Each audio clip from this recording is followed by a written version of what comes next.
Hello, everybody, and welcome to Taking Control, the ADHD podcast on rashpixel.fm. I'm Pete Wright, and right over there is Nikki Kinzer. Hello, Pete Wright. Hi, Nikki. Hi, everyone. How are you? I'm doing great. How about you? Any garage sales this week? No. Nope. But everything's put away now, so that's good. That's a huge step. Yes. It's got to feel cleansing. It took me 2 weeks, but everything's put away. It's finally back to normal. It's finally back to normal, yes. It's graduation week here as I record this, and well, at least for one of my kids. The first of my kids is finally out of school. I know I'm saying that weeks and weeks late for much of the country, but finally I am joining at least partially the world in summer.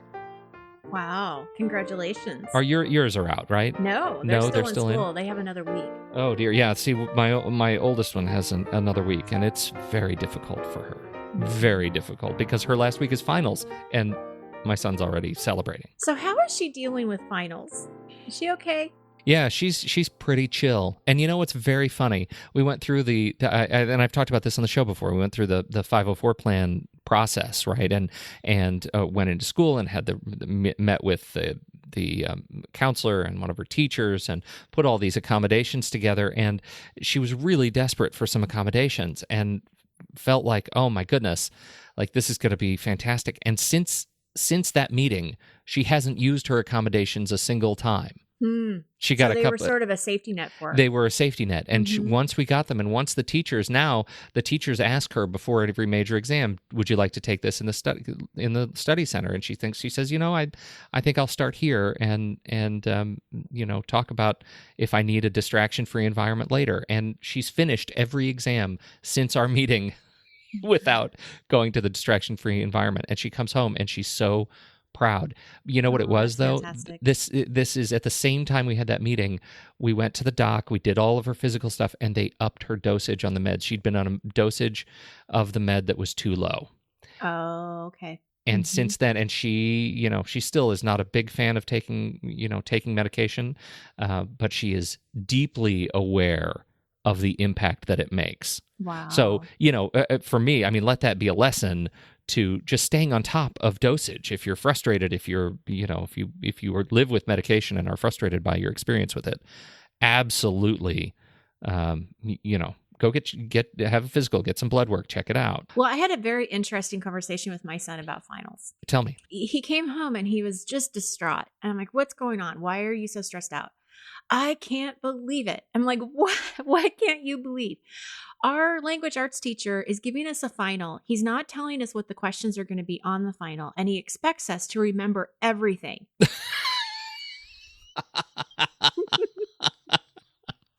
And I looked at him and I'm like, well, what do you think a final is? He's just like, he was just beside himself. And I'm like, well, the teachers aren't supposed to give you the questions. Well, they usually do. I'm like, well, you know what? You're in 8th grade and they're probably prepping you for high school, because I can guarantee you in high school, it's not going to happen. And he was just beside himself. And then, of course, it turned around to where I know nothing. I haven't been in school for a long time, so I don't know how they do it. No, yes, of course. I love teenagers. They're the best. Hey, I have one more little bit of follow-up before we dig into the show. I just want to share.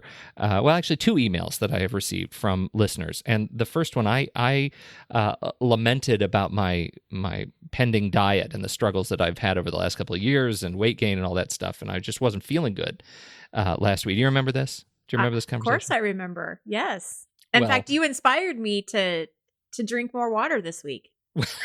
Well, good. At a minimum. Note, I should say that you asked for the whole diet, but if I inspired you to drink more water, so be it. Yeah, I can't do exactly what you're doing, but I am trying, and I do feel better this week. So that's really good. You are an inspiration, Pete Wright. Well, it's been the very low calorie diet is a slog. It's tough, but I'm over. The weekend was tough. I was not a very fun person to be around, shaking the sugar, and I was an animal. I was a savage. I practically eating pillows, but I got through it, and I'm down. I'm down like 11 pounds this morning, so I'm feeling good. Energy level is stabilized, And at my very lowest this weekend, when I was feeling just awful, I got an email from listener Jill, and I just have to share it because it was really touching. I can't tell you how many times you and Nikki have encouraged me and lifted me up from occasionally a pit of despair, disorganization, broken diets, exercise routines, and general negative thinking. Your honesty, insight, and humor continue to be a very important podcast in my week. I will carry some of your despair, send it telepathically so your load feels lighter. You are not alone. I am rooting for you and sending positive thoughts. Kindest regards, Jill. That was about the most moving email I received last week. Well, you have another one that you just don't even know about. Really? Here, so this is coming from a listener. Sending good thoughts to Pete as well. Sugar's a tough one, but once you're on the other side, it's so much better. I've been off sugar and honey, maple syrup, everything, even natural ones.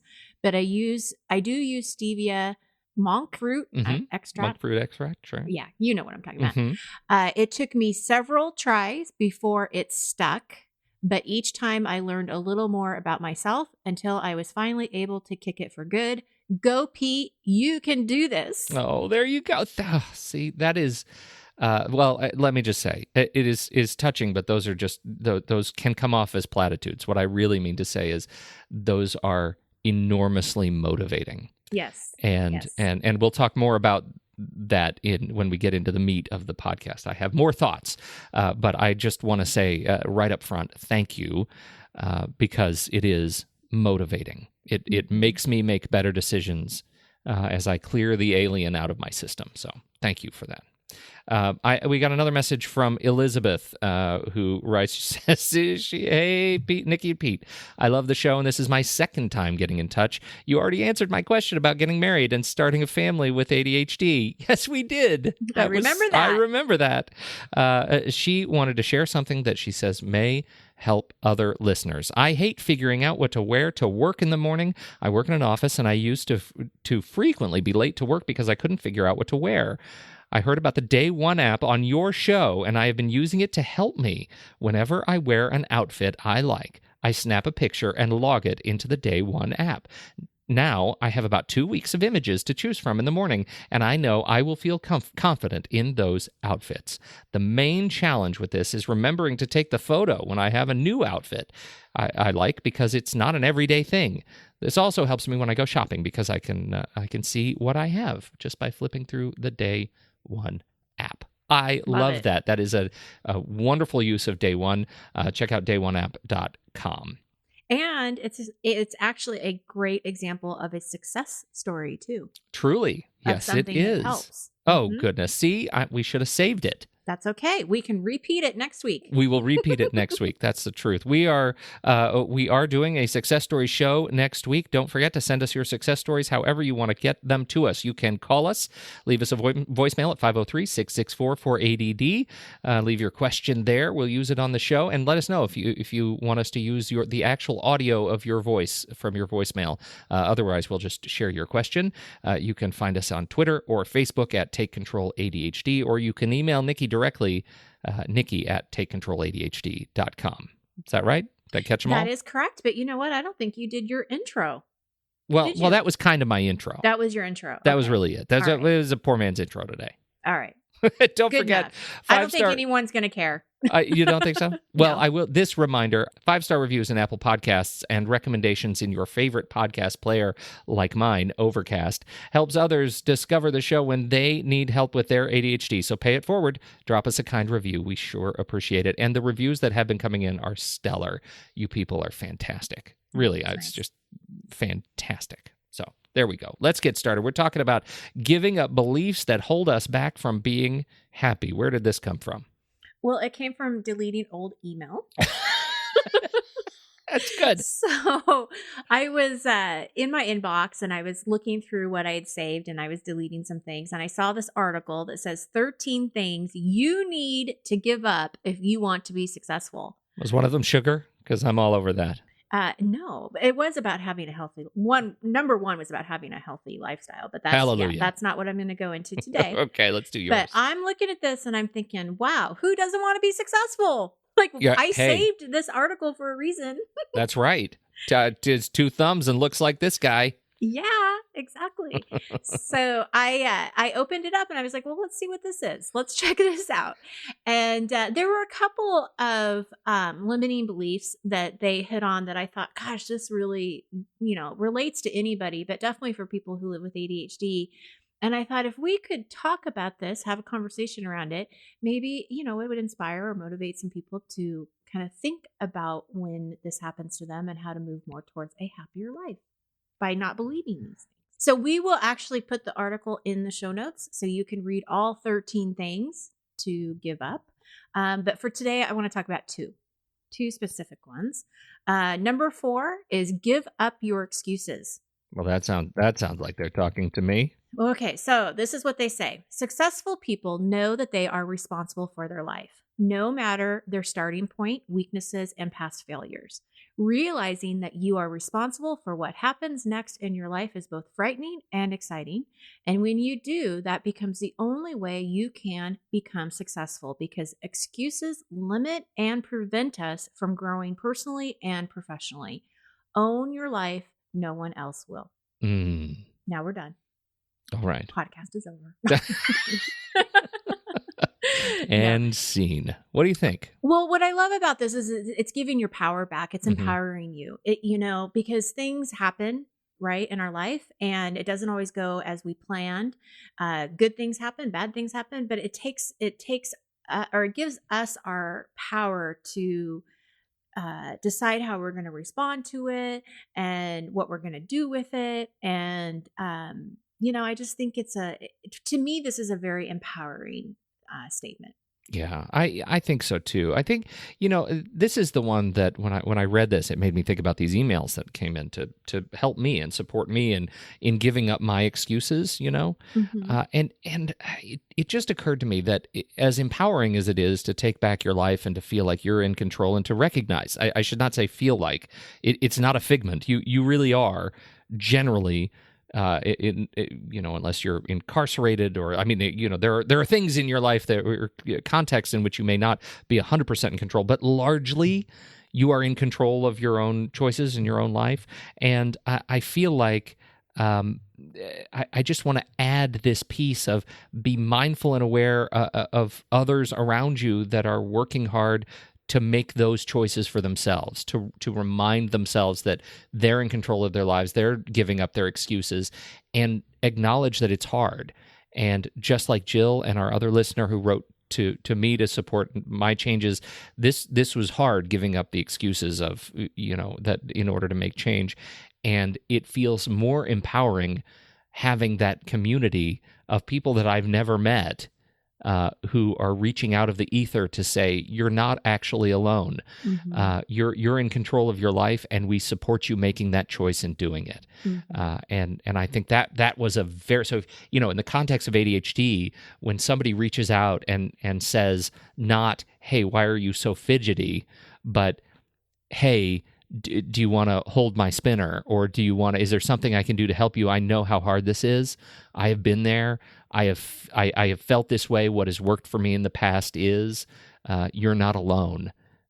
Can go a long way to help support that. Oh, that's very powerful. Very powerful. And I think that for me, like when I look at, because like I said, you inspired me to drink more water.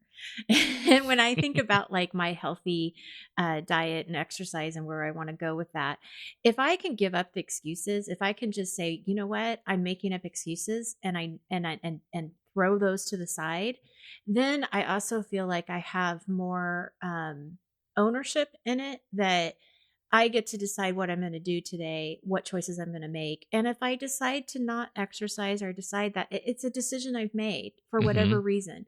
But I think it's good to get the excuses out of the way, like they're not real. It's not, to say you don't have time isn't true. You do have time. You just have to make the time, or, for so many different things that we could talk about with this. But, yeah. And, it was interesting because recently I had a client who actually listened to our last podcast about problems. Mm-hmm.